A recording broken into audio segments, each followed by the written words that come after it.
The year was 1961. A United States Senate subcommittee began investigating the condition of nursing homes across the country.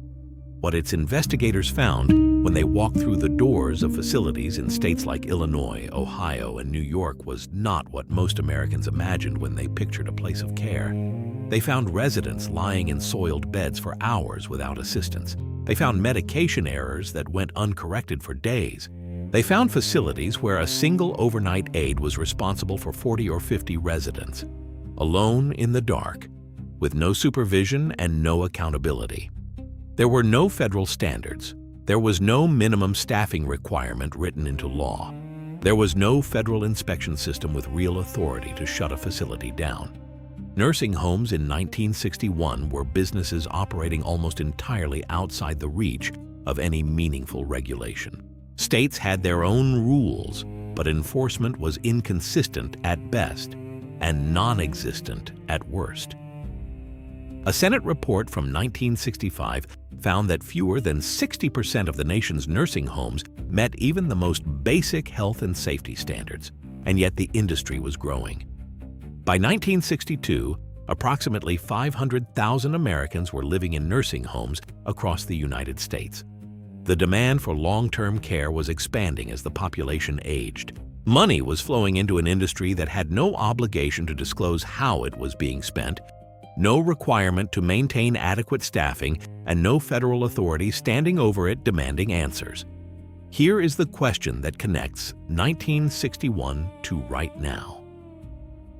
If the abuses that investigators found before federal oversight existed were this severe, what happens to the most vulnerable Americans when that oversight is systematically weakened?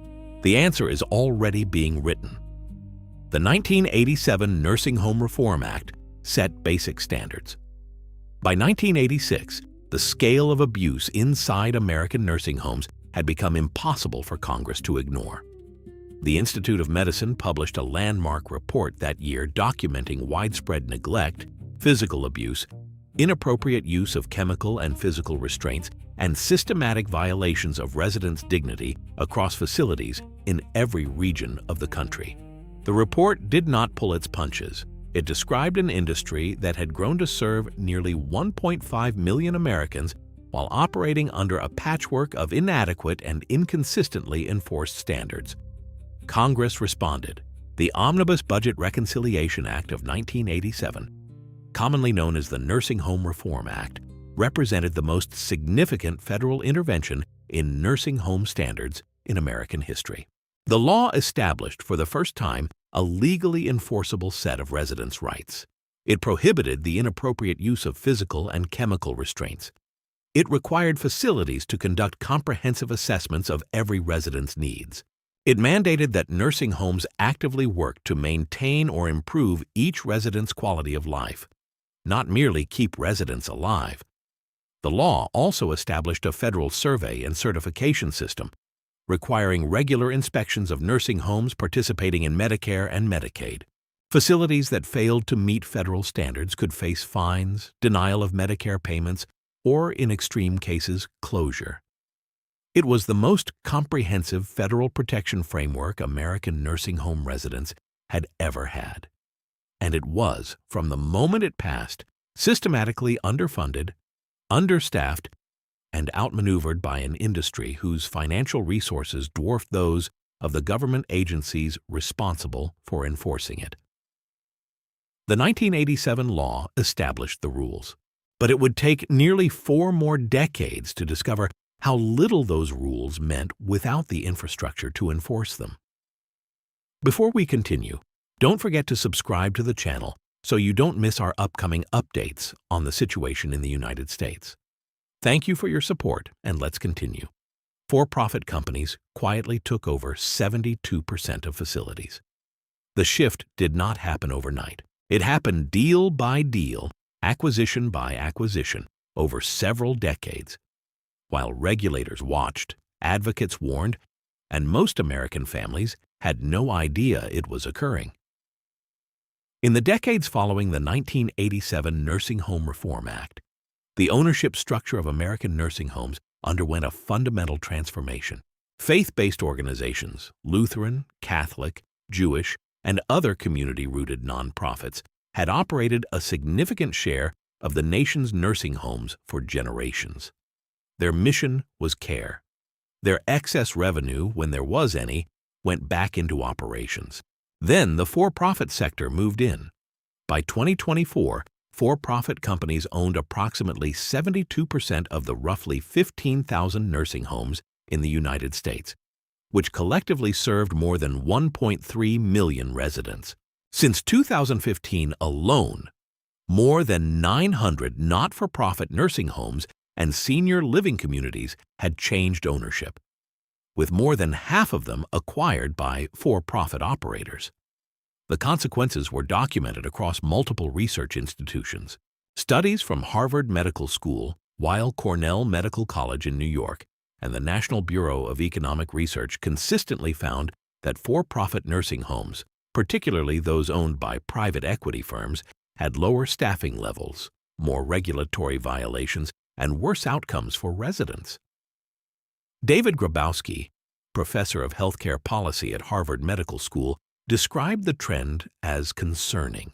He noted that facilities owned by investors in private equity and real estate investment trusts tended to have skimpier staffing, lower quality ratings, and more regulatory violations. Nobody banned the acquisitions. Nobody required approval based on care quality. Nobody told families that the nonprofit facility their parent had lived in for years had been sold to an investment firm headquartered 2,000 miles away. Private equity firms began buying nursing homes for profit. The business model was not complicated. Private equity firms acquire companies, extract value, and exit, typically within 3 to 5 years. Applied to nursing homes, that model meant buying facilities, cutting operational costs, monetizing real estate through sale-leaseback transactions, loading the company with debt, and then selling or declaring bankruptcy before the long-term consequences of the financial engineering became visible. Research published by the National Bureau of Economic Research found that after a private equity firm acquires a nursing home, the facility sees an average reduction of 1.4% in nurse staffing and a 3% decrease in paid nursing hours. Mortality rates among residents increase by 11%. A 2021 study from Weill Cornell Medical College found that people living in a private equity-owned nursing home were 11.1% more likely to have an emergency room visit and 8.7% more likely to be hospitalized for a largely preventable cause. The Private Equity Stakeholder Project, a nonprofit that monitors the industry, estimated in its April 2025 report that private equity firms own between 5 and 13% of all nursing homes in the United States, representing more than 1,500 facilities. The range reflects a fundamental problem. Ownership is often deliberately obscured through multiple shell companies, management firms, and affiliated real estate trusts. In September of 2024, the private equity firm Cascade Capital Group acquired one of Iowa's largest nursing home chains, ABCM Corporation, for $85 million. The deal transferred 29 nursing homes and 326 assisted living units to private equity control. Before the acquisition, each ABCM facility averaged $4,815 in federal fines over 3 years. After acquisition by Cascade's affiliate Legacy Healthcare, the comparable figure rose to $83,994 per facility. 2 in 3 nursing home staff admitted to abuse. The survey question was simple. It asked nursing home workers whether they had committed an act of abuse or neglect toward a resident in the previous 12 months. The results, when researchers compiled the data, were not simple at all. 2 in every 3 nursing home staff members surveyed admitted to committing some form of abuse or neglect within the past year. Physical abuse, emotional abuse, neglect of basic needs. The violations ranged from deliberate acts of aggression to failures of attention that left residents in soiled clothing for hours, unfed, or without necessary medication. Nearly 1 in 3 staff members admitted specifically to emotional abuse, yelling at residents, humiliating them, threatening them, ignoring their requests for help. 12% acknowledged neglecting residents' basic physical needs. These were not anonymous statistics. These were admissions by the workers inside the facilities, where more than 1.2 million Americans were living. The structural explanation was not hard to find. In 2024, 72% of nursing homes had lower staffing levels than they did before the COVID-19 pandemic. Up to 9 out of 10 nursing homes were operating below adequate staffing levels for proper care. When one aide is responsible for 15, 20, or 30 residents simultaneously during an overnight shift alone, in a building where most residents cannot speak for themselves, the conditions that produce abuse are baked into the system. The average incidence of falls in nursing homes is 1.5 per resident per year. Many of those falls happen in facilities where call lights go unanswered for hours. In 1 in 5 emergency room visits among nursing home residents, investigators have attributed the cause to abuse or neglect. Staff were not the only perpetrators. In 2025, a special report from the New York City News Service documented hundreds of nursing home residents assaulted by other residents across the United States, a dimension of the crisis that received almost no regulatory attention. Every week, 179,000 residents are chemically restrained. Physical restraints, tying a person to a bed or a chair to prevent movement, are banned in American nursing homes except in narrow, documented medical circumstances. Congress prohibited their routine use in the Nursing Home Reform Act of 1987. Federal regulations have reinforced that prohibition repeatedly since then. So the industry found a different solution.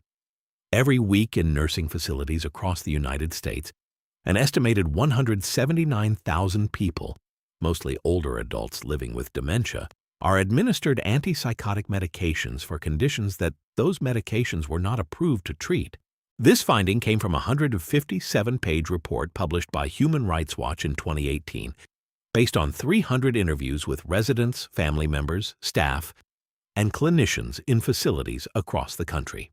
A 2024 analysis found that 21.3% of all nursing home residents receive antipsychotic drugs. In some individual facilities, researchers found that more than 50% of residents were being chemically sedated. The drugs make residents docile. They suppress agitation, which is often a symptom of pain or distress in people who can no longer communicate verbally. They make the work of understaffed facilities easier. They also kill people. The Food and Drug Administration has issued its strongest possible warning, a black box alert, on antipsychotic medications, specifically noting that older adults with dementia who take these drugs face a nearly doubled risk of death, including from heart failure, stroke, and infection. The FDA estimates that 15,000 nursing home residents die each year due to the unnecessary use of antipsychotic drugs. Federal regulations prohibit using these medications as chemical restraints. Facilities that do so are violating the law.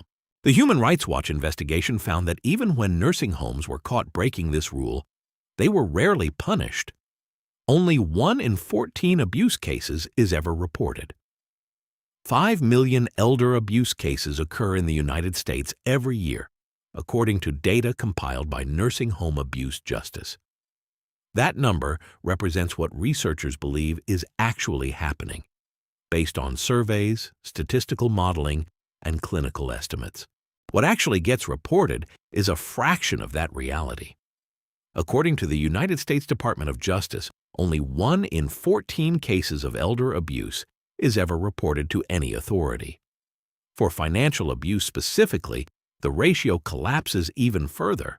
Only 1 in 25 cases surfaces. The Department of Justice's own research puts the number at 1 in 24 in some analyses. The reasons behind the silence are documented and consistent. Many nursing home residents have dementia, Alzheimer's disease, or other cognitive impairments that prevent them from understanding what is happening to them or articulating it to others. Residents who are cognitively intact often fear retaliation, losing their room, having their care reduced, being treated worse by the same staff they would need to report. Some residents have no family nearby or no family at all. The medical profession is not filling the gap. A national survey found that 74% of physicians were not sure whether elder abuse had occurred in their patients. 58% did not believe they could accurately diagnose it. If the people most likely to observe the clinical signs of abuse are not recognizing it or reporting it, the cases that reach authorities represent only the most visible surface of a vastly deeper problem. In New York State, the New York State Elder Abuse Prevalence Study found that only 1 in 25 cases is reported. The state of Texas, one of 5 states with the highest rates of elder abuse in the country in 2024, along with Oregon, Missouri, Washington, and Maine, processes thousands of complaints each year, while advocates say the true volume of unreported cases remains many times larger. In 2023, just 130 sexual abuse cases reached police.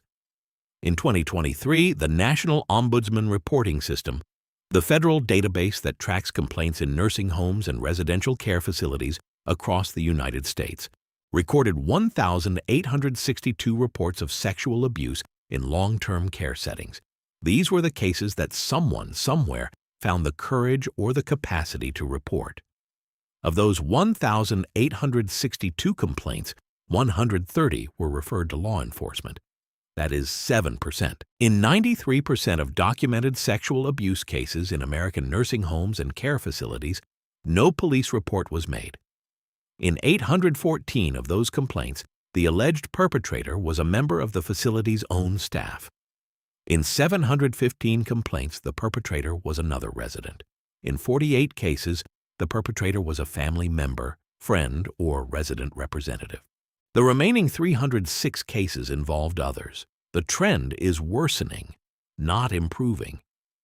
In 2024, the National Ombudsman Reporting System received 1,816 complaints of sexual abuse in long-term care facilities, representing a 60% increase from the baseline recorded in 2017.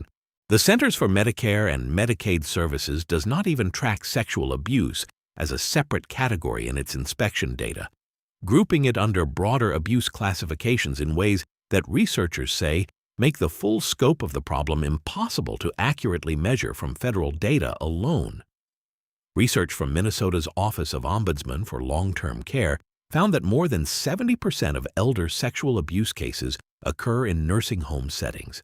Approximately 60% of victims have dementia or another cognitive impairment, a condition that makes them both more vulnerable to exploitation and less able to report what happened. Women are 6 times more likely than men to be sexually assaulted in old age. The 130 cases that reached law enforcement in 2023 were not the exception to a well-functioning system. They were the visible remnant of an invisible crisis. The staffing rule that could save 13,000 lives was killed. In May of 2024, the Biden administration finalized the first-ever federal minimum staffing standards for the nation's 15,000 nursing homes. The rule was the product of years of advocacy, congressional pressure, and research documenting the direct relationship between staffing levels and resident safety. It required a registered nurse to be present on site at all times, 24 hours a day, 7 days a week. It mandated a minimum of 3.48 hours of direct nursing care per resident per day. Researchers at the University of Pennsylvania analyzed the projected impact of the rule if implemented. Their conclusion was specific. The staffing standards could save approximately 13,000 lives per year. The rule never reached full implementation. In April of 2025, a federal judge in the Northern District of Texas, Matthew Kaczmarek, struck down the rule's core requirements, ruling that the mandates exceeded the agency's congressional authority. The Trump administration declined to appeal the court's decision.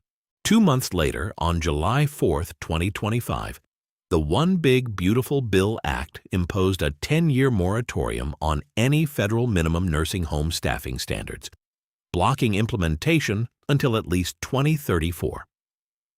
On December 2, 2025, the Department of Health and Human Services formally rescinded the rule entirely. The American Association of Retired Persons had championed the standards for years. Lauren Ryan, AARP's Government Affairs Director for Federal Nursing Home Policy, called the delay damaging and devastating for many residents. Lori Smetanka, Executive Director of the National Consumer Voice for Quality Long-Term Care, stated that many current and future nursing home residents would not receive the care they needed and would be harmed because there were not enough staff available. In 2024, 72% of nursing homes were already operating below pre-pandemic staffing levels. The rule that could have corrected that is now gone for a decade. 5 million elder abuse cases occur in America every year. 5 million cases every year. That is the scale of elder abuse in the United States. Not the number reported, not the number investigated, not the number prosecuted. That is the estimated number of cases that actually occur, according to data from Nursing Home Abuse Justice and corroborated by the Centers for Disease Control and Prevention, which estimates that approximately 10% of all adults over 60 experience some form of abuse annually.